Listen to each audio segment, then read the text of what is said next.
നാട്ടിലിപ്പം ഭയങ്കര ട്രെൻഡാന്നേ. പുതിയ കമ്മിറ്റിയൊക്കെ വന്ന യൂത്തൊക്കെ ഉണ്ടെങ്കിൽ ആദ്യം ചെയ്യുന്നത് സഭായോഗത്തിൻ്റെ സമയം കുറയ്ക്കുക. മറ്റേ ഞങ്ങളുടെ യോഗം 9 മണിക്ക് തുടങ്ങിയിട്ട് 5 മണിക്ക് തീരാത്തതുണ്ട്. തീർന്നില്ല, ആരും പോയില്ല. പക്ഷെ ഇന്ന് എല്ലാവരും കയറി വരുമ്പോൾ ആദ്യം ചെയ്യുന്നത് സഭായോഗം 3 മണിക്കൂറായിരുന്നത് 2:30 ആക്കി, 2 ആക്കി, ഇപ്പോൾ അത് 1:30 ആക്കുന്നു. സഭായോഗത്തിൻ്റെ സമയം രാവിലെ വന്ന് പോവുക. പണ്ടൊരു ഗൾഫുകാരൻ നാട്ടിൽ വരുമ്പോഴെല്ലാം തൊട്ടടുത്തിരിക്കുന്ന ഒരു പാമ്പ് പിടിച്ചവനുണ്ട്. അയാൾക്കൊരു 1000 രൂപ കൊടുക്കും. ഒരു വട്ടം പോയിട്ട് ഗൾഫിലല്ല, ദുബൈയിൽ നിന്ന് വരുമ്പോഴൊക്കെ ഇങ്ങനെ ഗൾഫുകാർ കൂടുതലും നാട്ടിൽ വരുന്ന ആരാ? UK കാരെക്കാട്ടിലും അമേരിക്കക്കാട്ടിലും കൂടുതൽ നാട്ടിൽ വരുന്ന ആരാ? ഗൾഫുകാരാ. അതുകൊണ്ട് പലരും ഗൾഫിൽ നിൽക്കാനും ഇഷ്ടപ്പെടുന്നു. എന്തെങ്കിലും ആവശ്യമൊക്കെ ഉണ്ടായ 4 മണിക്കൂർ കൊണ്ട് എവിടെ എത്താം? വീട്ടിലെത്താം. ഏതായാലും ഗൾഫുകാരൻ നാട്ടിൽ വരുമ്പോൾ അടുത്തുള്ള പാമ്പ് പിടിച്ചുകൊണ്ട് 1000 രൂപ കൊടുക്കും. വർഷങ്ങളായിട്ടുള്ളൊരു പതിവാണ്. ഒരു വട്ടം കൊടുത്തില്ല. കൊടുക്കാഞ്ഞപ്പം അയാൾ പോകാൻ നേരത്ത് തല ചൊറിഞ്ഞോണ്ട് ചെയ്യുന്നു. കിട്ടിയില്ലല്ലോ, നമുക്കുള്ള ഒരു വീതം. അപ്പോൾ ഈ അച്ചായൻ പറഞ്ഞു ഗൾഫുകാരനെ വീട് പണിയൊന്ന് തുടങ്ങണം. തുടങ്ങി ഭയങ്കര ടൈറ്റായി പോയി, അതുകൊണ്ടാണ് തരാഞ്ഞത്. വീടെടുത്ത് ചോദിച്ചു, എൻ്റെ 1000 കൊണ്ട് വേണം നിനക്ക് വീട് പണിയാൻ? എൻ്റെ 1000 കൊണ്ട് വേണം നിനക്ക് വീട് പണിയാൻ? ഇതുപോലെ തമ്പുരാൻ ഒരു ദിവസം എല്ലാത്തിനെയും കുടയും. എൻ്റെ അരമണിക്കൂർ എടുത്ത് വേണം നിനക്ക് കറങ്ങാൻ. കുറച്ച് ഇപ്പോൾ എല്ലാവരും ആരെയാ കുറയ്ക്കുക? കുറച്ച് എല്ലാവരും ആരെയാ കുറയ്ക്കുന്നേ? ദൈവത്തെ കുറയ്ക്കുന്നു. ദൈവത്തെ കുറയ്ക്കാൻ പാടുണ്ടോ? ഇല്ല. ദൈവത്തിന് എന്ത് വെക്കരുത്? അതിര് വെക്കരുത്. എല്ലാവരും പറഞ്ഞേ, ദൈവത്തിന് എന്ത് വെക്കരുത്? അതിര് വെക്കരുത്. ഉറക്കെ പറ, ദൈവത്തിന് എന്ത് വെക്കരുത്? ക്ഷമിക്കണേ, നല്ല മസിലുള്ള പിള്ളേരാ. ഞാൻ അവരോടൊക്കെ ചോദിക്കുക, എത്ര മുട്ട കഴിക്കും? നോ കാർബ്, ഷുഗർ കട്ട്, 20 മുട്ട, 1 കിലോ ചിക്കൻ, പിന്നെ 4 മണിക്കൂർ വർക്കൗട്ട്. നല്ല മസിലാണ്, കാണാൻ നല്ല അഴക. പക്ഷെ ഇവന്റെ കയ്യടി കാണുമ്പോൾ എനിക്ക് സങ്കടം വരും. ഇത്രയും ലിഫ്റ്റ് ചെയ്യുന്നവന് ഇങ്ങനെ തോണ്ടി നിൽക്കുന്ന കാണുമ്പോൾ സത്യത്തിൽ ചെപ്പക്കുറ്റിക്ക് ഒരെണ്ണം കൊടുക്കാൻ തോന്നും. ഞാൻ ഒരെണ്ണത്തിന് കൊടുക്കുകയും ചെയ്തു ഒരെണ്ണം. പിന്നെ അങ്ങ് സങ്കടമായി. എൻ്റെ ദണ്ണത്തിന് സ്വാതന്ത്ര്യം ഉണ്ടായിരുന്നൊന്നും പറഞ്ഞില്ല. കാരണം അത്രയും മസിലൊക്കെ ഉള്ളപ്പോൾ ഒന്ന് കൈയടിക്കണ്ടേ? എല്ലാവരും അതിര് വെക്കുന്ന എന്തിനാ? ദൈവത്തിന്. ഒരു കാര്യം ഓർത്തോണേ, അതിര് വിശാലമാക്കിയ ദൈവത്തിന് ഒരിക്കലും അതിര് വെക്കരുത്. അതിരില്ലാതെ ദൈവസന്ധി പ്രാർത്ഥിക്കണം. അതിരില്ലാതെ ദൈവത്തെ ആരാധിക്കണം. അതിരില്ലാതെ ദൈവത്തിന് വേണ്ടി നിൽക്കണം. ഇത് മതിയെന്ന് ദൈവിക കാര്യങ്ങളിൽ വെക്കാതിരുന്നാൽ വീണ്ടും അതിരുകളില്ലാതെ അനുഗ്രഹിക്കുന്ന ദൈവത്തിന്റെ കൃപ അനുഭവിക്കാൻ കഴിയും. Hallelujah, hallelujah, hallelujah. അതിര് വെക്കരുത്. പറഞ്ഞേ, എന്ത് വെക്കരുത്? അതിര് വെക്കരുത്. അടുത്തൊരു പ്രധാനപ്പെട്ട കാര്യമുണ്ട്. ദൈവം ഇട്ട അതിരുകൾ ഒരിക്കലും എന്ത് ചെയ്യരുത്? മാറ്റരുത്. ഇന്ന് അതിരുകൾ പൊളിക്കുന്നില്ല. വേദസൊരു വാക്യമുണ്ട്, മതില് പൊളിക്കുന്നവനെ പാമ്പ് കടിക്കും. മതില് പൊളിക്കുന്നവനെ എന്ത് ചെയ്യും? പാമ്പ് കടിക്കും. ചിലൊക്കെ ഈ അപ്പന്മാരിട്ട അതിരുകളെന്നൊക്കെ പറയാറുണ്ട്. പക്ഷെ ഒരു കാര്യം ഓർത്തോണം, ഏത് അതിര് പൊളിച്ചാലും അതിനെക്കാട്ടും ബെറ്റർ ഒരു അതിര് എന്ത് ചെയ്തിരിക്കണം? ഇട്ടിരിക്കണം. ഇട്ടില്ലെങ്കിൽ പിന്നെ മതിലുകളില്ലാത്തൊരു വീട് അല്ലെങ്കിൽ സ്ഥലം പാടല്ലേ? ഇപ്പൊ എപ്പോഴും ഓർത്തോണം, ദൈവം തമ്പുരാൻ ഇട്ട അതിരുകൾ ഒരിക്കലും എന്ത് ചെയ്യരുത്? മാറ്റരുത്. പറഞ്ഞേ, ദൈവം തമ്പുരാൻ വെച്ച അതിരുകൾ എന്ത് ചെയ്യരുത്? മാറ്റരുത്. ദൈവം തമ്പുരാൻ വെച്ച അതിരുകൾ മാറ്റരുത്. ഡിസ്കഷൻ നടക്കുക, എന്നെയും വിളിച്ചു. സാമൂഹ്യ മദ്യപാനമാണ് വിഷയം. സോഷ്യൽ ഡ്രിങ്കിങ്, അത് ശരിയോ തെറ്റോ എന്നുള്ളതാണ്. അപ്പോൾ ഒരു പയ്യൻ പറഞ്ഞു, ഞാൻ MNC കമ്പനിയിൽ ഇന്ന റാങ്കിയിരിക്കുക. അപ്പം ഞങ്ങളുടെ ഈ വലിയ ഗെറ്റ് ടുഗദറും പാർട്ടികൾ സെമിനാറിനൊക്കെ പോകുമ്പം അവിടെ മദ്യം വിളമ്പ്. അപ്പം കുടിക്കാതൊക്കെ ഇരുന്നാൽ പിന്നെ അത് ഒരു മോശം. അപ്പോൾ അതുകൊണ്ട് ഞാൻ കുറേ ഇതിനകത്ത് എടുത്തിട്ട് ഇച്ചിരി നിറച്ച് ഐസിട്ടിട്ട് ഒരു ശകലം ഒഴിച്ച് സിപ്പ് ചെയ്തൊക്കെ നടക്കും. ഇത് പറഞ്ഞുകൊണ്ടിരുന്നപ്പോൾ ഒരു കൊച്ചുചെറുക്കൻ വേറൊരാൾ പറഞ്ഞു, സഹോദരൻ ഏത് കമ്പനിയില്ല?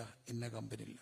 ഞാൻ ഇന്ന കമ്പനിയുടെ, അദ്ദേഹം വളരെ വിനയത്തോടെ, ഇന്ന കമ്പനിയുടെ ഇന്ന പോസ്റ്റ് ജോലി ചെയ്യുന്ന ആളാണ്. ഞാൻ ആദ്യം ചെന്നപ്പോഴേ തന്നെ പറഞ്ഞു, ഐ എം എ ബിലീവർ, ഞാൻ കുടിക്കില്ലെന്ന് പറഞ്ഞു. അതുകൊണ്ട് ഇന്ന് ആര് വന്ന് നിർബന്ധിച്ചാലും പെട്ടെന്ന് അവിടുത്തെ സീനിയർ പറയും, അവനെ നിർബന്ധിക്കരുത്, അവൻ ആരാ? ബിലീവറാ. ഞാൻ ചോദിച്ചോട്ടെ, MNC കമ്പനി ജോലി കിട്ടിയത് എങ്ങനെ കിട്ടി? നമ്മുടെ പല പിള്ളേരും രക്ഷപ്പെട്ട എങ്ങനെയാണെന്ന് നിങ്ങൾക്ക് അറിയാമല്ലോ. പല IELTS കിട്ടിയവരുടെ ഇംഗ്ലീഷ് കേട്ടാൽ എനിക്ക് ചിരി വരും. IELTS കിട്ടിയവരുടെയൊക്കെ ആക്സന്റ് കേട്ടുമ്പോൾ പിന്നെ എങ്ങനെ ഈ IELTS പാസ്സായേ? അത് ഭയങ്കര രസമാണ്. വോളിബോൾ കളിയായിരുന്നു. വോളിബോൾ കളിക്കുമ്പോൾ അറിയത്തില്ലേ, ഒരാൾ എന്തോ ചെയ്യും, പുറകിൽ നിന്ന് ഒരാൾ അടിച്ചു കൊടുക്കും, അപ്പനായിരിക്കും. പിന്നെ കരഞ്ഞുകൊണ്ട്, എൻ്റെ കർത്താവേ, എൻ്റെ കൊച്ചിൻ്റെ IELTS പരീക്ഷയാണേ, അമ്മയൊന്ന് ലിഫ്റ്റ് ചെയ്യും. ഞങ്ങളുടെ പാസ്റ്റർമാരുണ്ട്, ഒറ്റയടിയാ, in the name of Jesus, ഒറ്റയടിക്ക് പന്ത് അവിടെ കിടക്കും. അപ്പുറത്ത് കിടക്കുക. അങ്ങനെ പന്ത് അപ്പുറത്ത് കെട്ടാണ് നേഴ്സിംഗ് പാസ്സായതും ജോലി കിട്ടിയതും ഇവിടം വരെ വന്നതും. പലപ്പോഴും സ്മാഷ് ചെയ്തല്ലേ. ആരാ സ്മാഷ് ചെയ്ത്? ഈ ജിമ്മി ജോർജ് ഒക്കെ അടിക്കുന്ന വോളിബോളോടെ ഞങ്ങളുടെ അച്ചായന്മാരടിക്കുന്നത്. ഞങ്ങളുടെ ഉദ്ദേശന്മാരുടെ അടി എന്ന് പറഞ്ഞാൽ ഭയങ്കര അടിയാ. യേശുവിൻ്റെ നാമത്തിൽ ഒറ്റയടിയല്ലല്ലോ, ആ അട്ടിക്ക് നിങ്ങൾ തെറിച്ച് ഇവിടെ വന്നു. കടലും കിടന്നിങ്ങി വന്നില്ലേ, ഇല്ലാത്ത വഴിയൊക്കെ തുറന്നില്ലേ. അപ്പോൾ തമ്പുരാൻ ഉയർത്തി വിട്ടത് മതിൽ പൊളിക്കാനാണോ? അല്ല. എത്ര ഉയർത്തിയാലും എവിടെ പോയാലും ദൈവമേ അങ്ങിട്ട അതിരുകൾ പൊളിക്കില്ല. ഞാൻ പറയുന്ന കൾച്ചറിനൊന്നുമല്ല. Every culture there is a biblical culture. എവിടെയും വേദവസ്തും ചേർത്ത് പിടിച്ചുകൊണ്ട് ജീവിക്കാൻ കഴിയണം. എവിടെയും ദൈവത്തിന്റെ പൈതൽ എന്നുള്ള സാക്ഷ്യം നിലനിർത്താൻ കഴിയണം. ദൈവമേ അതിരില്ലാതെ എന്നെ അനുഗ്രഹിച്ച ദൈവത്തിന്റെ മുമ്പിൽ അതിര് വെക്കാതെ ദൈവത്തെ സ്നേഹിച്ചുകൊണ്ട് ദൈവമിട്ട വിശുദ്ധിയുടെ അതിരുകൾക്ക് അകത്ത് ജീവിക്കുവാൻ എന്നെ സഹായിക്കണമേ എന്ന് എത്ര പേർ പ്രാർത്ഥിക്കും. ദൈവത്തോടൊന്ന് പ്രാർത്ഥിച്ച്, ഹൃദയത്തിൽ നിന്ന് പ്രാർത്ഥിച്ച്, അലക്ഷ്യതകളൊന്നുമില്ലാതെ പ്രാർത്ഥിച്ച്, എൻ്റെ ദൈവമേ എന്നെ സഹായിക്കണേ. വെറുതെ ഇരിക്കരുതേ, പ്രാർത്ഥിച്ച് കുറച്ചുകൂടെ ദൈവത്തെ സ്നേഹിക്കാൻ, കുറച്ചുകൂടെ ദൈവത്തിന് വേണ്ടി നിൽപ്പാൻ, കുറച്ചുകൂടെ പ്രാർത്ഥിപ്പാൻ എത്ര പേർ ആഗ്രഹിക്കുന്നുണ്ട്? എന്നൊരു പക്ഷേ ഇന്നലകളിലെക്കാട്ടിലും എൻ്റെ പ്രാർത്ഥനാ ജീവിതം കൂടിയിട്ടില്ല, കുറഞ്ഞിട്ടേ ഉള്ളൂ. എൻ്റെ ആത്മീയത അല്ലെങ്കിൽ ആരാധന കുറഞ്ഞിട്ടേ ഉള്ളൂ. എൻ്റെ താല്പര്യം ഇച്ചിരി കുറഞ്ഞുപോയി. ഇന്ന് രാത്രി ഞാനത് മനസ്സിലാക്കുന്നു. പക്ഷെ ദൈവം എനിക്ക് ഒത്തിരി അതിര് വിശാലമാക്കി. അതുകൊണ്ട് അതിരില്ലാതെ എൻ്റെ ദൈവത്തെ സ്നേഹിപ്പാൻ, കുറച്ചുകൂടെ ദൈവത്തോടൊപ്പം നടക്കാൻ എനിക്ക് ആഗ്രഹമുണ്ടെന്നുള്ളവരൊക്കെ വിശുദ്ധ കരങ്ങളെ ഉയർത്തി ഒന്ന് പ്രാർത്ഥിച്ച്, കുറച്ചുകൂടെ സീരിയസ് ആയിട്ട് പ്രാർത്ഥിച്ച്, കുറച്ചുകൂടെ പ്രാർത്ഥിക്കാൻ, എൻ്റെ പ്രാർത്ഥനാ സമയം ഒന്ന് കൂട്ടാൻ,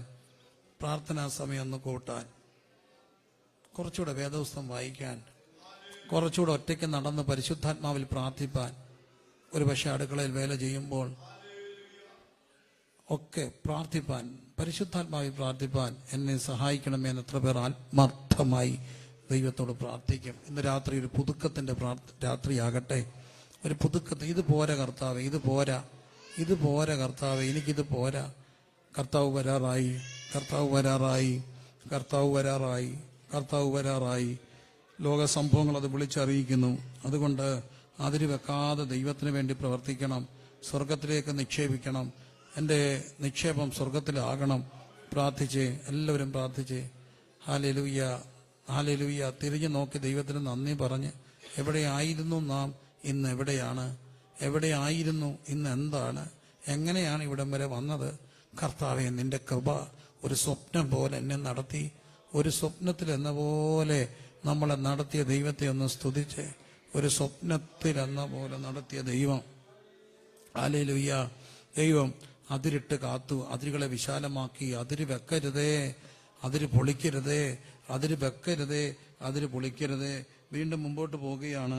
ദൈവം മനുഷ്യനെ സൃഷ്ടിക്കുകയാണ്. ഉൽപ്പത്തി പുസ്തകം 1-ാം അധ്യായത്തിന്റെ 26-ാമത്തെ വാക്യം. അനന്തരം ദൈവം, നാം നമ്മുടെ സ്വരൂപത്തിൽ നമ്മുടെ സാദൃശ്യപ്രകാരം ആരെ ഉണ്ടാക്കണം? മനുഷ്യനെ ഉണ്ടാക്കണമെന്ന് പറഞ്ഞു. അങ്ങനെ ദൈവം മനുഷ്യനെ സൃഷ്ടിച്ചു. അതിന്റെ 27, ഇങ്ങനെ ദൈവം തന്റെ സ്വരൂപത്തിൽ മനുഷ്യനെ സൃഷ്ടിച്ചു. അടുത്തത്, ദൈവത്തിന്റെ സ്വരൂപത്തിൽ അവനെ സൃഷ്ടിച്ചു, ആണും പെണ്ണുമായി അവനെ സൃഷ്ടിച്ചു. അപ്പൊ God created human beings in the image and likeness of God, and God created them. They are bearing the image of God and likeness of God. ദൈവത്തിന്റെ ഇമേജ് ആണ്, ദൈവത്തിന്റെ ലൈക്നെസ് ആണ് മനുഷ്യൻ. ദൈവം ക്രൈസ്തവ വിശ്വാസത്തിന്റെ ആണിക്കല്ലാണ് ത്രിയേക ദൈവം. ഇന്ന് ഒത്തിരി പേര് അതിനെ ചോദ്യം ചെയ്യപ്പെടുന്നുണ്ടെങ്കിലും 20 നൂറ്റാണ്ടായിട്ട് ചലഞ്ച് ചെയ്യപ്പെട്ടിട്ടും ഇന്നും ക്രൈസ്തവ വിശ്വാസത്തിന്റെ ആണിക്കല്ലായിട്ട് നിൽക്കുന്ന ഒന്നാണ് ത്രിയേക ദൈവത്തോട്. പല രീതിയിൽ അതിനെ മനസ്സിലാക്കാൻ ശ്രമിക്കാറുണ്ട്. വെള്ളം കാണിച്ച് പഠിപ്പിക്കുന്ന ഞാൻ കണ്ടിട്ടുണ്ട്. എന്താണ്? വെള്ളത്തിന് 3 അവസ്ഥകളാണ്. കരമുണ്ട്, ദ്രാവകമുണ്ട്, നീരാവിയുണ്ട്, അല്ലേ? 3 അവസ്ഥകളും ചേർന്നാണ് എന്ത്? വെള്ളം. മുട്ട കാണിച്ച് പഠിപ്പിക്കാറുണ്ട്. ഇതുപോലെ ദൈവം ത്രിയേക ദൈവമാണ്. പിതാവും പുത്രനും പരിശുദ്ധാത്മാ. ദൈവമുണ്ട്, അങ്ങ് പുത്രനുണ്ട്, ആത്മാവുണ്ട്, ദൈവ ദൂതരുണ്ട്. God, there is a family. That family is God's family. അവിടെ 3 പേരാണ്, പിതാവും പുത്രനും പരിശുദ്ധാത്മാവും. അത് ക്രൈസ്തവ വിശ്വാസത്തിന്റെ ആണിക്കല്ലാണ്. സത്യത്തിൽ അതിനെ അതുപോലെ അവതരിപ്പിക്കാൻ മനുഷ്യവാക്കുകൾക്ക് പരിമിതിയുണ്ട്. Human words are limited to explain the divine mysteries. അത്ര ആഴമായ മിസ്റ്ററിയാണ് ത്രിയേക ദൈവത്തിലുള്ള വിശ്വാസം. പക്ഷെ തൃത്വീക ദൈവത്തെ നാം മനസ്സിലാക്കേണ്ടത് സ്നേഹത്തിലൂടെയാണ്. യോഹന്നാൻ പറയുന്നു, ദൈവം ആരാണ്? സ്നേഹമാണ്. God is love. പറഞ്ഞേ, ഗോഡ് ഈസ് ലവ്. ദൈവം സ്നേഹമാണ്. സ്നേഹത്തിന് വേണ്ടിയാണ് മനുഷ്യരെല്ലാം കലമ്പല് കൂട്ടുന്നത്. എല്ലാ മനുഷ്യരും കലമ്പ് കൂട്ടുന്നത് എന്തിനു വേണ്ടിയാ? സ്നേഹത്തിന് വേണ്ടിയാ. കലമ്പലുകൾ ഉണ്ടാകുന്നത് സ്നേഹം ഉണ്ടായിട്ടാ കേട്ടോ. സ്നേഹം ഇല്ലെങ്കിൽ നമ്മൾ പഴയ നാട്ടിലെ അമ്മമാരെ കണ്ടിട്ടുണ്ടോ? അച്ഛൻ അടിച്ചാലും മിണ്ടത്തില്ല, എന്തോ പറഞ്ഞാലും മിണ്ടത്തില്ല. രാവിലെ എഴുന്നേക്കും, അടുക്കളയിൽ കയറും, ഒരു പരാതിയില്ല. നമ്മളോർക്കും ഭയങ്കര സീതയും സാവിത്രിയെ പോലെ വലിയ മാർഗദർശിയായ അമ്മയാണ്. അല്ല, അമ്മ നിർവികാരിയായിപ്പോയി. ഈ ലവ് ടാങ്ക് എന്ന് പറഞ്ഞൊരു സംഭവമുണ്ട് മനുഷ്യനകം. അതിങ്ങ് ശൂന്യമാണെങ്കിൽ യാതൊരു പരാതിയും കാണത്തില്ല. അതാണ് നമ്മുടെ പഴയ അമ്മമാർ. അവർക്കൊരു പരാതിയില്ല. അച്ചായം വന്നാലും കുഴപ്പമില്ല, വന്നില്ലേലും കുഴപ്പമില്ല, മിണ്ടത്തില്ല, ഒരു പരാതിയില്ല. അത് ലവ് ടാങ്ക് അങ്ങ് ശൂന്യം. ലവ് ടാങ്ക് ഇച്ചിരിയെങ്കിലും ഉണ്ടെങ്കിൽ നമ്മൾ സന്ധ്യയാകുമ്പോൾ ചോദിക്കും, നിങ്ങളെവിടെയാ? നിങ്ങളിവിടെ പോയി കിടക്കുക, ഇവിടെ വന്നിരിക്കരുത്, നിങ്ങൾ പോയി കിടക്കുക, വർത്താനം പറയാം, ഒരു ബോധമില്ല, ഇവിടുന്ന് പോയാൽ ഇവിടെ ഒരു മനുഷ്യരുണ്ടെന്ന്, ഞാനീ പിള്ളേരെ ഞാനും ഇറങ്ങിപ്പോവുക എന്നൊക്കെ പറയുന്ന ഇച്ചിരിയൊക്കെ സ്നേഹമുള്ളതുണ്ട്. സ്നേഹം മനുഷ്യന് ആവശ്യമാണ്. മനുഷ്യനെ നിലനിർത്തുന്നതും എന്തിനു വേണ്ടിയാ? മനുഷ്യന്റെ ആഗ്രഹം എന്താ? സ്നേഹമാണ്. അപ്പൊ സ്നേഹം ബന്ധമാണ്. ബന്ധത്തിലൂടെ നമ്മൾ സ്നേഹത്തെ അറിയത്തുള്ളൂ. ഈ ഭൂമി നമ്മൾ മാത്രം, ഒരേ ഒരാള്, നമ്മൾ മാത്രം. നമുക്ക് സ്നേഹം തോന്നുമോ? വെറുപ്പ് തോന്നുമോ? സ്നേഹം തോന്നുമോ? വെറുപ്പ് തോന്നുമോ? വെറുപ്പ് തോന്നുമോ? സ്നേഹം തോന്നുമോ? നമ്മളോട് നമ്മൾ മാത്രം ഈ ഭൂമി ഇഷ്ടപ്പെടുവോ? ഇല്ല. നമുക്ക് നമ്മളെ ആക്കുന്നത് ബന്ധങ്ങളാണ്. ആണോ? അല്ലേ? ബന്ധങ്ങളാണ് നമ്മൾ ആക്കുന്നത്. ആണോ? ബന്ധങ്ങളല്ലേ നമ്മളെ ആക്കുന്നത്? ആണോ? അതാണ് ദൈവത്തിന്റെ സ്നേഹം. സ്നേഹം ബന്ധമാണ്. God is relationship. God is love. Love is all about relationship. Person is all about relationship. വ്യക്തി എന്ന് പറയുന്നത് എന്താണ്? ബന്ധമാണ്. അപ്പം ദൈവം ബന്ധങ്ങളുടെ സ്വരൂപത്തിലാണ് മനുഷ്യനെ സൃഷ്ടിച്ചത്. മറക്കരുത്, എന്തിന്റെ സ്വരൂപത്തിൽ? ബന്ധങ്ങളുടെ സ്വരൂപത്തിൽ. ഞാനൊരു കാര്യം ചോദിച്ചോട്ടെ. 1980-കൾക്ക് മുമ്പുള്ള മക്കളെ, ഏകദേശം 80-നൊക്കെ മുമ്പുള്ള മനുഷ്യരെ രൂപപ്പെടുത്തിയിരുന്നത് ബന്ധമാണോ മീഡിയ ആയിരുന്നോ? ബന്ധമായിരുന്നോ മീഡിയ ആയിരുന്നോ? ബന്ധമാണ്. അന്ന് ആകെപ്പാടെ ഉണ്ടായിരുന്ന മീഡിയ പത്രമാണ്. പത്രം വന്നാൽ പിടിച്ചു പറയുക. ഒരാൾ അകത്തെ പേപ്പർ കൊണ്ടുപോകും, ഒരാൾ മറ്റേ ബാക്കി 4-ാം പേജിലായിരിക്കും. കിട്ടാൻ പാട്. ആകെപ്പാടെ ഉണ്ടായിരുന്ന ഒന്ന് പത്രം. പിന്നെ റേഡിയോ ആയിരുന്നു. ആകാശവാണി, തിരുവനന്തപുരം, തൃശ്ശൂർ, ആലപ്പുഴ. വായിക്കുന്നത് ഇന്ന, അല്ലേ? വായിക്കുന്നതിന്. അതുകൂടെ കുറച്ചുകൂടെ കഴിഞ്ഞപ്പം ഒരു സാധനം വന്നു, TV വന്നു. TV വെക്കുമ്പോൾ ഒറ്റ ചാനലേ ഉള്ളായിരുന്നു, ദൂരദർശൻ. അപ്പോൾ അത് ആന്റിന വെച്ചാൽ കിട്ടുന്നത്. കാറ്റടിക്കുമ്പോൾ എന്തോ പോകും. അപ്പോൾ അച്ചായൻ മേളിൽ കയറും. മേളിൽ കയറിയിട്ട് കറക്കുന്ന താഴോട്ട് വിളിച്ചു ചോദിക്കും, കിട്ടിയോ? എന്തോ കിട്ടിയോന്നാ? ചിത്രം കിട്ടി. അപ്പോൾ നമുക്ക് ആഴ്ചയെ ഒന്നുള്ളായിരുന്നു. തിരുവനന്തപുരത്ത് കൊടപ്പന കുന്നിന്ന് മലയാളം, അതിനു മുമ്പ് ഹിന്ദിയായിരുന്നു. പിന്നെ വന്നപ്പോൾ അന്ന് ചിത്രഹാറൊക്കെയാണ്. പിന്നെ ചിത്രഗീതമൊക്കെ വന്നു. പിന്നെ കുറച്ചുകൂടെ കഴിഞ്ഞപ്പോഴാണ് ചാനൽ വരാൻ തുടങ്ങി. ചാനൽ വന്നപ്പോഴത്തേന് പിന്നെ ഏഷ്യാനെറ്റ് തൊട്ട് ഇങ്ങോട്ട് കുറേ ചാനലുകൾ വന്നു. പിന്നെ സ്പോർട്സ് TV ആയി, അതായി ഇതായി, ഇംഗ്ലീഷായി, മലയാളമായി, BBC ആയി, പിന്നെ ഒത്തിരി ഇതായി. പിന്നെ ഡിഷ് TV വന്നു. കുറേ കാലം മുമ്പോട്ട് പിന്നെയും പോയപ്പോഴാണ് ഒരു 2000-ന് ശേഷമാണ് ഫോൺ വരാൻ തുടങ്ങി. പ്രത്യേകിച്ച് കോവിഡിന് ശേഷമാണ് ഇത്രയും സ്മാർട്ട് ഫോണിന്റെ അധിനിവേശം കൂടിയത്, നെറ്റ് ഉപയോഗം കൂടിയത്. ലോകത്ത് ഏറ്റവും കൂടുതൽ നെറ്റ് ഉപയോഗിക്കുന്ന ഇന്ത്യക്കാരാണെന്നാ പറയുക, ഇന്ത്യയിലാണ്. അപ്പം ഇന്ന് മനുഷ്യനെ രൂപപ്പെടുത്തുന്നത് മീഡിയ ആണോ ബന്ധങ്ങളാണോ? മീഡിയ. ഒരു കുഞ്ഞ് ജനിച്ച് ഇച്ചിരി കഴിഞ്ഞാൽ കുഞ്ഞ് കരഞ്ഞാൽ ഉണ്ടെങ്കിൽ നമ്മൾ കൊടുക്കുന്ന എന്താ? ഇവിടോട്ടൊരു സാധനം കയറ്റി വെക്കും. എന്താ പാസിപ്പർ. ഉയ്യോ, അതെത്ര വട്ടം നിലത്ത് വീഴും, എന്നാലും അതെടുത്ത് താഴ്ത്തും. അതും പാസിപ്പറും വെച്ച് കയ്യിലെന്തോ കാണും, ഫോണോ ഒരു ടാബോ കാണും. അതുകൊണ്ട് കൊച്ചാടെ. അപ്പൊ ഈ കൊച്ചിനെ രൂപപ്പെടുത്തുന്നത് എന്താണ്? മീഡിയ ആണ്, അല്ലേ? കൊച്ചിനെ പിള്ളേരോട് ചോദിച്ചു, മീഡിയ. പക്ഷെ നമ്മളെല്ലാം രൂപപ്പെടുത്തിയത് ബന്ധങ്ങളാണ്. അത് നമ്മൾ മനസ്സിലാക്കണം. ദൈവം ബന്ധമാണ്, ദൈവത്തിന്റെ സ്വരൂപമാണ് മനുഷ്യൻ. എന്തുമാത്രം ബന്ധങ്ങളാണ് ഒരു മനുഷ്യനുള്ളത്. എന്നെ ഒന്ന് ശ്രദ്ധിക്കണേ. എന്തുമാത്രം നമ്മളെന്ന വ്യക്തി, നമ്മൾ അല്ലെങ്കിൽ അപ്പനും ഉണ്ട്, അമ്മയും ഉണ്ട്, കുഞ്ഞുങ്ങളുണ്ട്, അപ്പായി അമ്മയായി. ഈ അപ്പന് ബന്ധങ്ങൾ എന്തുമാത്രം ഉണ്ടെങ്കിൽ അപ്പനും അമ്മയും. മൂത്ത അച്ചാച്ചനുണ്ടെങ്കിൽ ഇളയത്തങ്ങളെ മൂത്തതിനെ എന്താ വിളിക്കും? ഇളയത്തങ്ങൾ മൂത്തതിനെ എന്താ വിളിക്കും? ആണാണെങ്കിൽ എന്താ വിളിക്കും? അച്ചാച്ചൻ. അച്ചാച്ചന്റെ ചേട്ടനുണ്ടെങ്കിലോ വല്യച്ചാച്ചൻ. ആ വല്യച്ചാച്ചന് ചേട്ടനുണ്ടെങ്കിലോ കുഞ്ചായൻ, എനിക്കറിയത്തില്ല, ഞങ്ങളുടെ ഇവിടെ വിളിക്കുന്ന കുഞ്ചായൻ, ഞങ്ങൾക്ക് ഇപ്പോഴും ഉണ്ടൊരു കുഞ്ചായൻ. ഞങ്ങളുടെ മൂത്ത കസിൻ കുഞ്ചായനാണ്, ഏറ്റവും മൂത്ത ആള്. അതിനിടെ അച്ചാച്ചന്മാരുള്ളതുകൊണ്ട് കുഞ്ചായൻ വിളിച്ച് കേട്ടിട്ടുണ്ടോ? ആ, ഓക്കെ. ഇനി മൂത്ത ചേച്ചിയാണെങ്കിൽ ചേച്ചി, ചേച്ചിയുടെ മൂത്ത ഉണ്ടെങ്കിൽ വലിയ ചേച്ചി, അല്ലേ? വലിയ ചേച്ചി. അപ്പം ചേച്ചിയായി, വലിയ ചേച്ചിയായി. ഇനി അപ്പൻ്റെ ചേട്ടനുണ്ടെങ്കിൽ വലിയപ്പ, ചേട്ടൻ്റെ ഭാര്യ വലിയമ്മ, അപ്പൻ്റെ അനിയൻ ഉപ്പാപ്പൻ, ഉപ്പാപ്പൻ്റെ ഭാര്യ ആന്റിയോ എന്താന്ന് വെച്ചാൽ. ഇനി ഉപ്പാപ്പൻ്റെ അനിയൻ അതാരാ പറഞ്ഞേ? കൊച്ചുപ്പാപ്പൻ. ശരിയാണ്, കൊച്ചുപ്പാപ്പൻ. കൊച്ചുപ്പാപ്പനെ കേട്ടുണ്ടോ? ഉപ്പാപ്പൻ, കൊച്ചുപ്പാപ്പൻ. ഇനിയും അമ്മയുടെ ചേടത്തി വലിയമ്മ, അമ്മയുടെ അനിയത്തി കുഞ്ഞാൻറ്റി, ആൻറ്റി. പിന്നെ താഴോട്ടുണ്ടെങ്കിൽ എന്താ? കുഞ്ഞാൻറ്റി, കുഞ്ഞാൻറ്റി, കുഞ്ഞാൻറ്റി, കുഞ്ഞാൻറ്റിയും കുഞ്ഞങ്ങളും, അങ്കിള് കുഞ്ഞാൻറ്റി. ആയോ? ആയി. ഇനി അമ്മയുടെ ആങ്ങള അമ്മാച്ചൻ, അമ്മാച്ചന്റെ ഭാര്യ അമ്മായി, അമ്മാച്ചന്റെ ചേട്ടൻ വല്യമ്മാച്ചൻ, വല്യച്ഛൻ. ഞങ്ങൾ റാന്നിക്കാര് വല്യച്ഛൻ എന്നാണ് വിളിക്കുന്നത്. വല്യച്ഛനും വല്യമ്മായി. ഇളയത് കൊച്ചച്ഛനും കൊച്ചമ്മായി. ഇനി ഇടയ്ക്കൊരു അമ്മാച്ചൻ ഉണ്ടെങ്കിൽ അമ്മാച്ചനും അമ്മായി, വല്യമ്മാച്ചൻ, വല്യമ്മായി, വലിയ അച്ഛൻ അമ്മായി, കൊച്ചച്ഛൻ കൊച്ചമ്മായി. ആയോ? എന്തുമാത്രം ബന്ധങ്ങളായി. പിന്നെ വല്യപ്പച്ചൻ ഉണ്ടെങ്കിൽ അപ്പച്ചനും അമ്മച്ചി, അവരുടെ അനിയൻ കൊച്ചപ്പച്ചനും കൊച്ചമ്മച്ചി, കൊച്ചപ്പച്ചനും കൊച്ചമ്മച്ചി. എന്ത് ബന്ധങ്ങളായി. ഇനി മൂത്ത ഒരു പെങ്ങളുണ്ടെങ്കിൽ കെട്ടിച്ചു വിട്ടാൽ ആരായി? പിള്ളേർക്ക് മാവി, നമുക്ക് അവിടെ ഭർത്താവ്, ചേച്ചിയുടെ ഭർത്താവ് അളിയൻ. മൂത്തളിയനുണ്ടെങ്കിൽ വെല്ലളിയനും കൊച്ചളിയനും. അളിയന് ഭയങ്കര താരിയ. അളിയ, പൊന്നളിയ, തിന്നളിയ, ചപ്പാത്തി. അളിയൻ വന്ന എന്തൊരു സാധനമാണെന്നറിയാം? മൂത്തളിയൻ വന്ന അല്ലേ? അളിയൻ, വെല്ലളിയനും കൊച്ചളിയനും. ഭയങ്കര ബന്ധമല്ലേ? വെല്ലളിയന് ഭയങ്കര സ്ഥാനമാണ് അളിയന്മാർക്ക്. ആണോ? പിള്ളേർക്ക് ഇതാരായി? മാവിയായി. ആയോ? അപ്പം എന്തുമാത്രം ഇവരെല്ലാം കൂടെ എടുത്തു നടന്നാണ് ഈ കൊച്ചിനെ എന്ത് ചെയ്യുന്നത്? വളർത്തുന്നത്. എന്തുമാത്രം ബന്ധങ്ങളായി, പിന്നെ ഇവരുടെ എല്ലാം മക്കളുണ്ട്. അവരെല്ലാം അച്ചാച്ചന്മാരായി, ചേച്ചിമാരായി. ഇന്ന് മനുഷ്യന് ബന്ധങ്ങൾ കുറഞ്ഞു. മീഡിയ ഫോം ചെയ്തപ്പോൾ മറക്കരുത്, അവർക്ക് ആകെപ്പാടെ അറിയാവുന്ന അങ്കിളിനെ ആന്റിയാണ്. സ്കൂളിൽ കൊണ്ടുവന്ന വണ്ടി ഓടിക്കുന്ന ആരാ? അങ്കിള. അമ്മയുടെ ആങ്ങളുടെ ഭാര്യ ആരാ? ആങ്ങളെ ആരാ? അങ്കിള. വീട്ടിൽ ജോലിക്ക് വരുന്ന ആരാ? ആന്റിയാണ്. അമ്മയുടെ ആങ്ങളുടെ ഭാര്യ ആരാ? ആന്റിയാണ്. പിന്നെ എല്ലാം അറിയാവുന്ന ഒറ്റയുള്ളൂ കസിൻ. പിന്നെ ഫസ്റ്റ് കസിനും ഏത് വകയിലാന്ന് ചോദിച്ച മോനെ എങ്ങനെയാ നിന്റെ കസിൻ? അതൊന്നും എനിക്കറിയത്തില്ല. നിന്റെ ആരാണ്? He's my cousin. Cousin, cousin. അപ്പാടെയാണോ അമ്മയുടെ? അതൊന്നും ചോദിക്കില്ല അങ്കിളെ. He's my cousin. We have a cousins group. സത്യത്തിൽ ബന്ധമല്ല എവിടായി?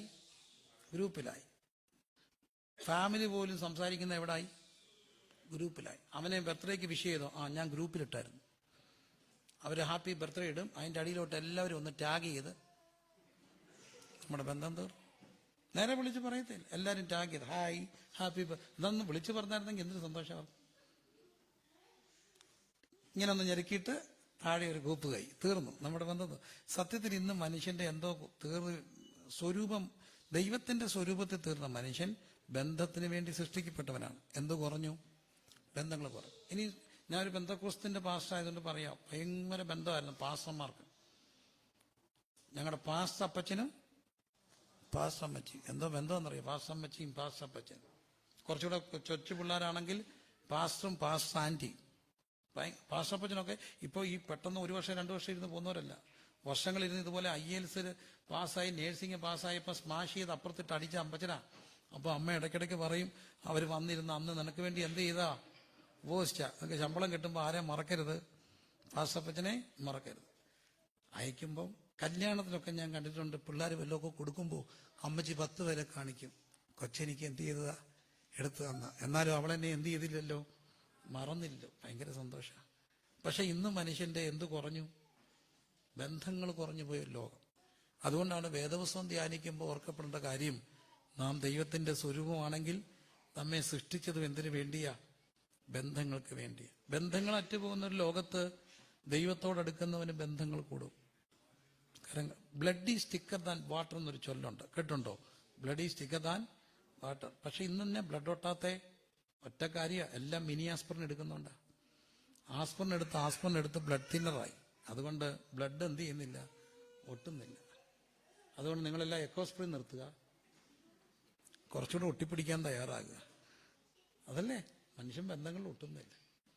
പ്രിയമുള്ളവരെ, ആ ബന്ധത്തിലെ ഏറ്റവും വലിയ നിഗൂഢമായ രഹസ്യമായ ബന്ധമായിരുന്നു ദാമ്പത്യം എന്ന് പറയും.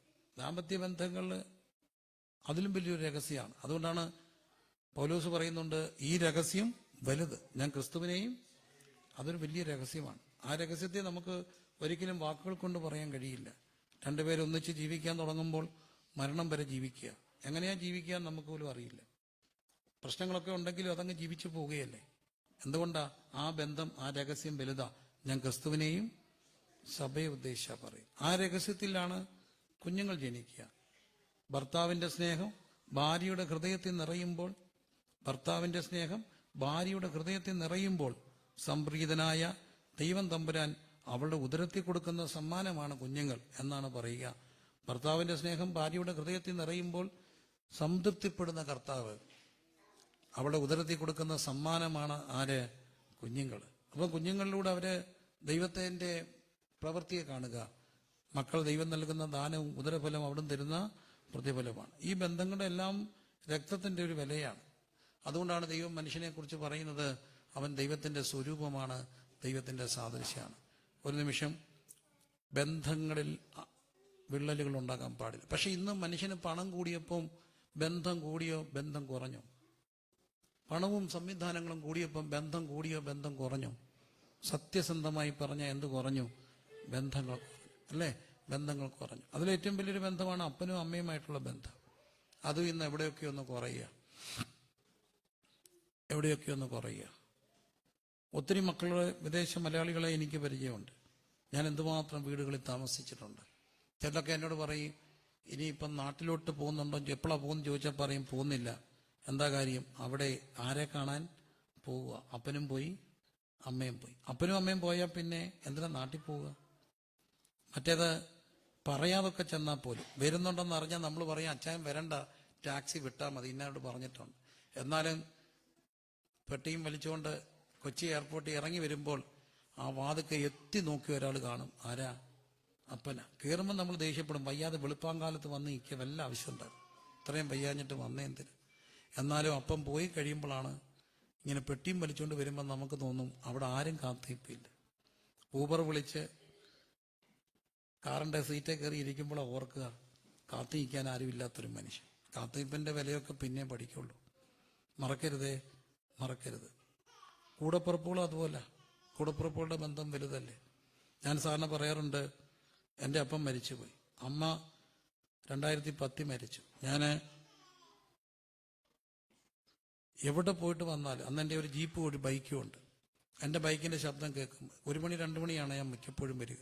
അല്ല, എൻ്റെ ജീപ്പിന്റെ ശബ്ദം കേൾക്കുമ്പോൾ അമ്മ ആരോടും പറയാതെ കഥ തുറക്കായിരുന്നു. എങ്ങനെ ഈ ശബ്ദം അറിയാന്ന് എനിക്കറിയില്ല. ഇപ്പോഴും എനിക്കത് രഹസ്യമാണ്.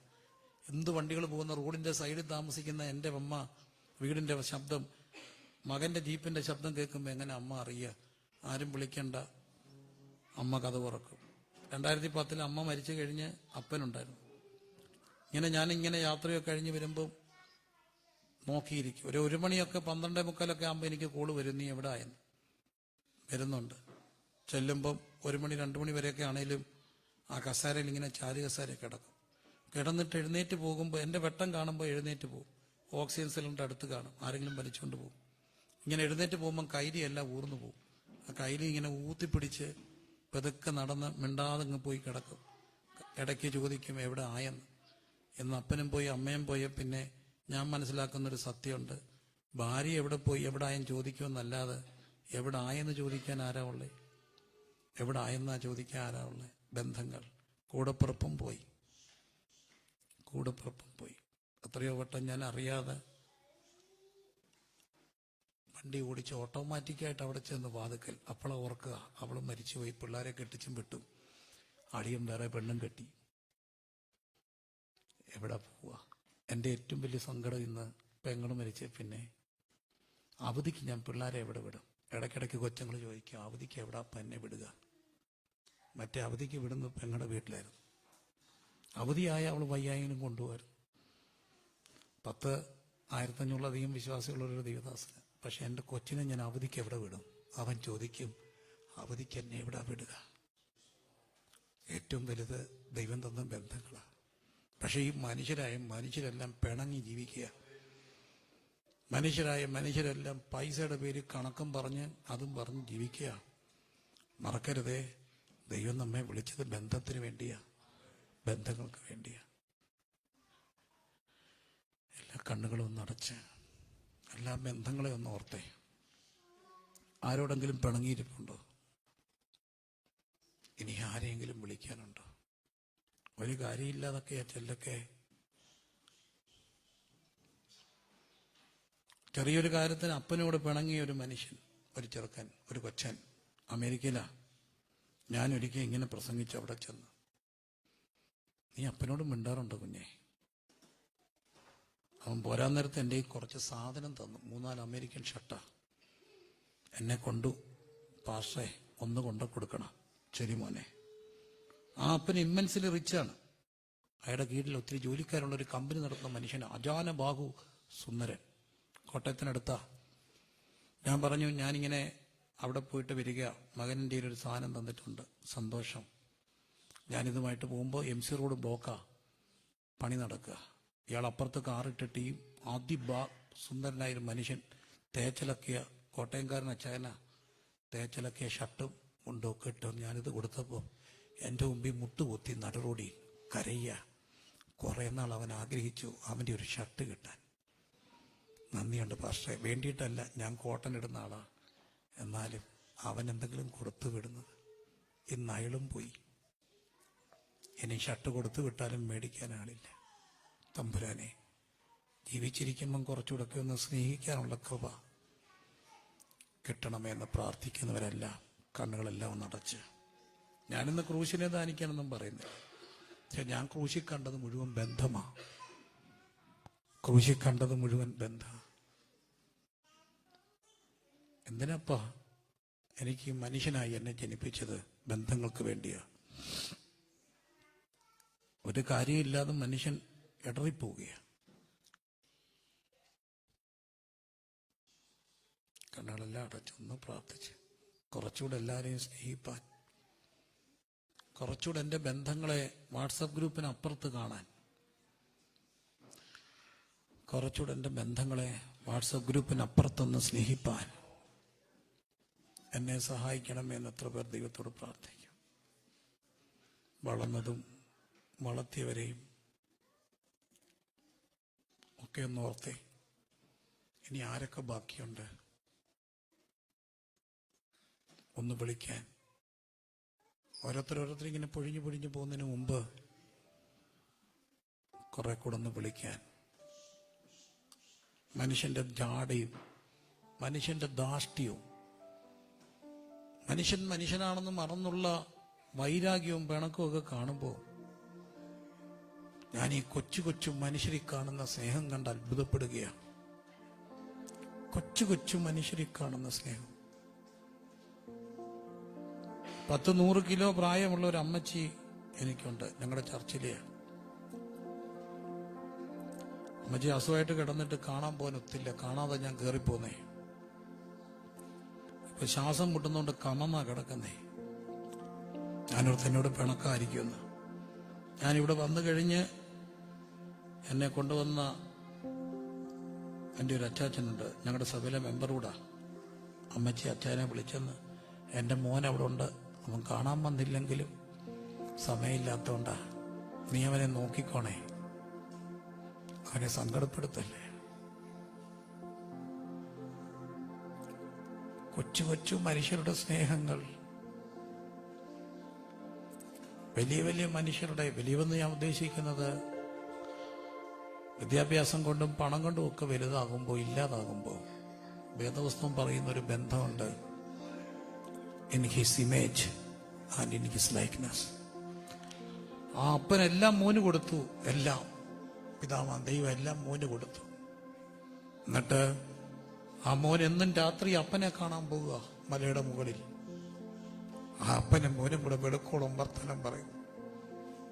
I was amazed. I was amazed. I was amazed. ഈ അപ്പനും മോനും കൂടെ ഈ വെളുക്കോളം എന്താ വർത്തനം പറയുക? എന്നിട്ടും 3.5 വർഷക്കാലം വെളുക്കോളം മോൻ അപ്പനോട് വർത്തനം പറഞ്ഞ് എല്ലാ ദിവസവും. പിന്നെ പലചേരിപ്പെട്ട ഈ 12 എണ്ണത്തെ കൊണ്ട് നടന്നു ഒരു ചരടി കോർത്ത് പോലെ. ആ സ്നേഹത്താൽ, ആ ബന്ധത്താൽ എന്നെ നിറയ്ക്കണമെന്ന് പ്രാർത്ഥിക്കുന്നവരെല്ലാം പ്രാർത്ഥിച്ചു, കർത്താവിനോട് പ്രാർത്ഥിച്ചു. എൻ്റെ ബന്ധങ്ങളെ കുറച്ചുകൂടെ അടുപ്പിക്കണേ. ഭാര്യയും ഭർത്താവും തമ്മിലുള്ള ബന്ധത്തിൽ പിണങ്ങിയിട്ടുണ്ടെങ്കിൽ ദൈവത്തോടൊന്ന് പ്രാർത്ഥിച്ചേ. എനിക്ക് സത്യത്തിൽ പിണങ്ങാൻ പേടിയാ കേട്ടോ. എനിക്ക് സത്യത്തിൽ പിണങ്ങാൻ പേടിയാ. ഞാനത് പലയിടത്തും പറയാറുണ്ട്. മറ്റൊന്നുകൊണ്ടല്ല, എൻ്റെ അപ്പൻ 75-ാമത്തെ വയസ്സിൽ പോയി, അമ്മ 68 പോയി. തമ്പുരാനെ, എനിക്കും പ്രായം കൂടുതലാണല്ലോ, ഇനി എത്ര ദിവസം കാണും? ആകപ്പാടെ 80 വർഷമാണ് മനുഷ്യന് ഭൂമിയെ അനുവദിച്ചത്. അടുത്തിടയ്ക്ക് കുറച്ചാക്കുമ്പോൾ ഞാനും ഭാര്യയും കൂടെ ഒന്ന് കണക്ക് കൂട്ടി എത്ര വയസ്സ് കാണും. ഇപ്പം വയസ്സ് 53ആയി. കണക്ക് കൂട്ടിയപ്പോൾ 9000 ദിവസമുള്ളൂ. ഞാൻ മഹാപിണക്കക്കാരനാണ്, കാണിക്കത്തില്ല പുറത്ത്. വിശുദ്ധ പാസ്റ്ററല്ലേ, പിണങ്ങിയാൽ ഞാൻ സെറ്റിയെ കിടക്കും, അത്രയൊക്കെ ഉള്ളൂ. വേറെ പിണങ്ങും. ആ ദിവാങ്കോട്ടെ കിടന്നങ്ങ് ഉറങ്ങും. ഭയങ്കര ഇവിടെ ഇനി എഴുന്നേറ്റ് വരാൻ വയ്യ. കൂട്ടത്തിൽ കുറേ പിള്ളേരും കാണും, ആ ഘട്ടത്തിൽ കിടക്കും. പിണങ്ങി കണക്കൊക്കെ കൂട്ടിക്കഴിഞ്ഞൊരു ദിവസം ഞാൻ രാത്രി വന്ന്, ഞങ്ങൾക്ക് രാത്രി പ്രാർത്ഥനയുണ്ട്. എന്നിട്ട് ഞങ്ങളുടെ കൂടെയുള്ള മക്കളൊക്കെ ചെല്ലാം, അവിടെ തന്നെ ഞാൻ കിടക്കും. ഞാനും അവരുടെ ഇടയിൽ ആ ദിവാങ്കോട്ടെ അവിടെ കിടന്നപ്പോൾ എൻ്റെ ഭാര്യ വന്ന് എന്നെ തോണ്ടി വിളിച്ചു, വരുന്നുണ്ടോ കിടക്കാൻ? മുറി വന്ന് കിടക്കുന്നു. ഇല്ല, ഞാനിന്നിവിടെ കിടന്നോളാം. അവൾക്കറിയാൻ ചെറിയ പിണക്കമുണ്ടോ. അവളുടെ ചെവി പറഞ്ഞു, ഇത്രയും ദിവസമുള്ളൂ, എന്നെ വേണ്ടെങ്കിൽ ചെയ്തോളാം എന്ന് പറഞ്ഞു. ഇത്രയും ദിവസമല്ലേ ഉള്ളൂ. ഞാൻ അറക്കുന്നിടത്ത് ആടിനെ കൊണ്ടുവന്നാൽ അറിയാതെ എഴുന്നേറ്റ് പോയിപ്പോൾ. കാരണം ഇത്രയും ദിവസമല്ലേ ഉള്ളൂ. ഒരു ദിവസം പിണങ്ങിപ്പോയെങ്കിൽ അത്രയും ദിവസം പോവല്ലേ. കർത്താവേ, മനുഷ്യരെ ഒന്ന് സ്നേഹിക്കാനും കുറച്ചുകൂടെ ചേർത്ത് പിടിക്കാനും ഉള്ളൊരു കൃപ എളിവന് തരണമേ എന്ന് പ്രാർത്ഥിക്കുന്നവരെല്ലാം ബന്ധങ്ങളെല്ലാം ദൈവകരങ്ങളിൽ സമർപ്പിച്ചൊന്ന് പ്രാർത്ഥിച്ച്, ഒപ്പം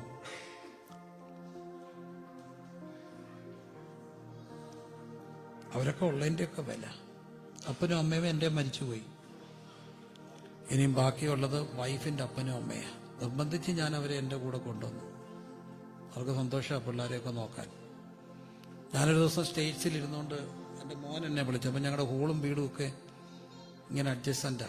അമ്മമാർ പിള്ളേരെല്ലാം കൂടെ ഹോളിൽ കിടക്കുക. ഇവൻ രാത്രിയിൽ ഒരു 2 മണിയായപ്പോൾ എന്നെ വിളിച്ചു. വെറുതെ ഉറക്കം വരുന്നില്ല അപ്പാന്നും പറഞ്ഞിട്ട് ഇറങ്ങി ചെന്നിട്ട് ഇവൻ്റെ കൈ ഫോൺ ഇരിപ്പുണ്ട്. ഞാൻ പുറത്താ, ഞാൻ അമേരിക്കയിൽ ഇരിക്കുക. 2:30 വെളുപ്പിന്, 3 മണിയാകുന്നു, 2:30. അപ്പം അവിടെ അമേരിക്ക പകലായതുകൊണ്ട് ഇവനെ വിളിക്കുക. വിളിച്ചോണ്ട് ഇറങ്ങി വന്ന ഇവൻ പേടിക്കുന്ന എനിക്ക് കേൾക്കാം. ആരാന്നാ ചോദിച്ച്, എനിക്കറിയാം ആരാന്നാ ചോദിച്ച്, മര്യാദയ്ക്ക് പറഞ്ഞു ആരാന്നാ ചോദിച്ചു. എനിക്ക് മനസ്സിലായി ഇവൻ കല്ല വല്ല എറിയ. എടാ ഞാൻ പറഞ്ഞു മിണ്ടല്ല, നീ നോക്ക് ആരാന്ന്. നോക്കിയപ്പോൾ എൻ്റെ അമ്മായിപ്പനാ. ആരെ ഉണർത്താതെ 3 മണിക്ക് പുറത്തിറങ്ങി കസരയിരുന്ന് പ്രാർത്ഥിക്കുക. ആരെ ഉണർത്താതെ പതുക്കെ ഇറങ്ങി, ലൈറ്റ് പോലും ഇടാതെ. ചെറുക്കം പേടിച്ചു പോയി. അവരൊക്കെ പോയാൽ പിന്നെ ആരാ പ്രാർത്ഥിക്കുക? 3 മണിക്ക് മോൻ അമേരിക്കയില ശുശ്രൂഷയ്ക്ക് പോയേക്കുക, കുഞ്ഞുങ്ങൾ പഠിക്കാൻ പോയേക്കുക. അവൻ പേടിച്ചു പോയി, ഞാൻ പേടിച്ചു പോയി. കല്ല് വല്ലതും വലിച്ചെറിഞ്ഞായിരുന്നെങ്കിൽ, അവൻ വല്ല എറിയോ വല്ലതും ചെയ്തായിരുന്നെങ്കിൽ എന്തോ ചെയ്തേനെ. ഏതായാലും അതിനു മുമ്പ് പപ്പായെന്ന് പറഞ്ഞു. എന്തെടുക്കുക? ആരോടും പറയാതിരുന്ന് പ്രാർത്ഥിക്കുക. ചെറിയ കാര്യമാണോ? എല്ലാവരും ചേർത്ത് പിടിക്കാൻ എനിക്ക് കൃപ തരണമേ എന്ന് പ്രാർത്ഥിക്കുന്നവൻ. നിങ്ങൾക്ക് എഴുന്നേക്കാം, പ്രാർത്ഥിക്കാം. ഫാമിലിയായിട്ട് വന്നവരൊന്ന് ഫാമിലിയായിട്ട് നിന്ന് പ്രാർത്ഥിച്ചാൽ it will be well and good. Cousins ഉണ്ടെങ്കിൽ, സിസ്റ്റേഴ്സോ ബ്രദേഴ്സോ ഒക്കെ ഉണ്ടെങ്കിൽ ഒന്ന് ചെയ്യുന്നു പ്രാർത്ഥിച്ച്. പേരൻസ് നാട്ടിലോ ഇവിടെ ഉണ്ടെങ്കിൽ അവരെ ചേർത്ത് പിടിച്ച്. അല്ല നാട്ടിലാണെങ്കിൽ എന്ന് ചെന്നിട്ടൊന്ന് വിളിക്കണം, അല്ലെ നാളെ ഒന്ന് വിളിക്കണം, കുറച്ചുകൂടെ ഒന്ന് ചേർത്ത് പിടിക്കാൻ. വെളുപ്പിനെ 3 മണിക്ക് ഒരാളിങ്ങനെ ഉണർന്നിരിക്കുക, പ്രാർത്ഥിക്കാൻ. എന്റെ സ്വരൂപം ബന്ധങ്ങളാ.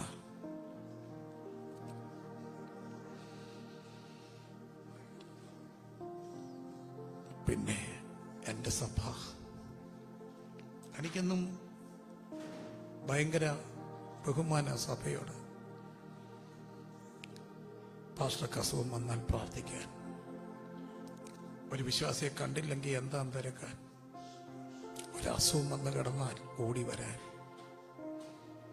കൂടപ്പുറപ്പുകളെക്കാട്ടിലും നല്ല കുറെ ബന്ധങ്ങൾ.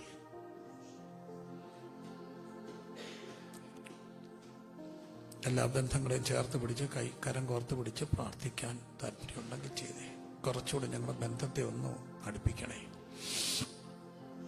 കുറച്ചുകൂടെ ഞങ്ങളുടെ ബന്ധത്തെ ഒന്ന് അടുപ്പിക്കണേ.